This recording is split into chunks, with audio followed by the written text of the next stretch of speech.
Dans le HO aujourd'hui, je vous parle du livre de Hartmut Rosa, Aliénation et accélération, qui est un peu un incontournable. Dès qu'on lit des textes sur l'accélération et la qualité, le temps de qualité, ben on se retrouve toujours à voir ce nom-là passer.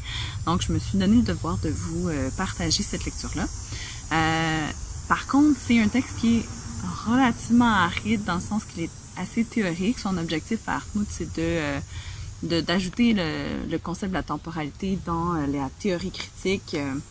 Bon, c'est pas tout qui est super amusant à lire, mais il y a vraiment des belles petites pépites pour mieux comprendre l'accélération à l'ère de la modernité tardive. Il va premièrement définir 3 types d'accélération. Donc l'accélération des techniques, l'accélération des rythmes de vie et l'accélération du changement social. L'accélération technique, c'est tout ce qui est, dans le fond, l'accélération de nos technologies de l'information. Il va aussi parler de l'accélération du temps des technologies de transport. Donc avant, quand on prenait 3 semaines pour se rendre en bateau de l'autre côté de l'océan, aujourd'hui, ça nous prend une journée. Donc tout ça fait en sorte que on a aussi des sociétés qui sont dominées par le temps plutôt que par l'espace. Puis là, je ne m'attendrai pas là-dessus, mais c'est super intéressant comme concept. Donc, le deuxième type d'accélération, l'accélération des rythmes de vie, puisqu'on fait plus de tâches dans une seule journée, on devient multitâche, on a ce sentiment de stress, d'accumulation d'activités et de tâches. Puis finalement, le troisième type, c'est l'accélération du changement social. L'accélération du changement social, c'est basé sur le fait de la stabilité, de l'utilité de nos savoirs. Jadis, on pouvait, cette stabilité-là, elle était intergénérationnelle, donc par exemple, on apprenait un métier, on travaillait toute notre vie dans une discipline, on léguait même notre entreprise familiale à nos enfants. Puis là, on est plus dans une logique intragénérationnelle. Donc là, on peut changer d'emploi plusieurs fois au courant d'une vie.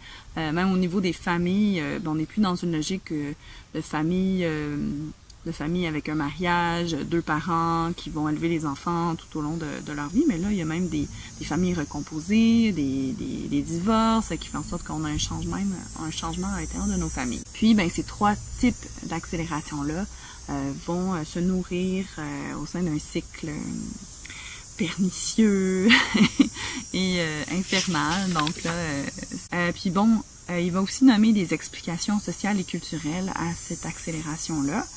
Entre autres et particulièrement le capitalisme, mais encore plus spécifiquement la compétition dans ce système-là. Donc là, la réussite maintenant va se définir comme le labeur ou le travail effectué dans un temps donné.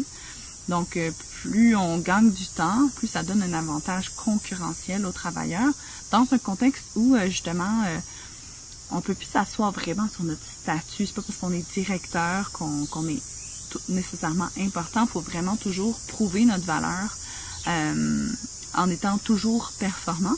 Puis aussi dans les pays occidentaux, on a perdu un peu le référent de la religion qui nous donne un sens à notre vie.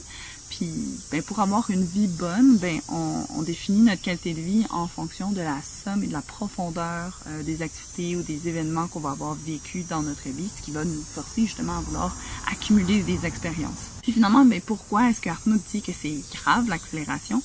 C'est que entre autres, ça change notre relation au monde. On est moins attaché en fait à notre monde parce que premièrement, justement, notre rapport à l'environnement va changer.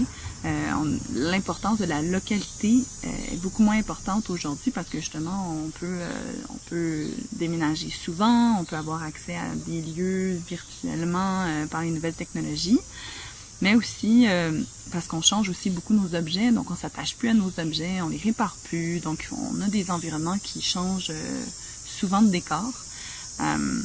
Aussi, pourquoi ça change notre relation au monde. On est bombardé d'informations, on voit tellement de gens à travers notre journée on devient blasé en fait. Puis on prend plus le temps d'avoir nécessairement des relations profondes et de créer des liens avec autrui dans nos sociétés. 2 autres raisons pourquoi c'est grave l'accélération, parce que en fait la démocratie, qui est jugée comme la meilleure manière de gouverner en ce moment, ça demande du temps. Ça demande du temps pour consulter les différents points de vue de la société puis prendre la meilleure décision. Ça prend du temps aussi pour créer, pour penser, pour innover, pour développer des idées. Donc tout ça demande du temps. Donc c'est un peu difficile quand on a l'impression que le temps devient une rareté dans nos sociétés.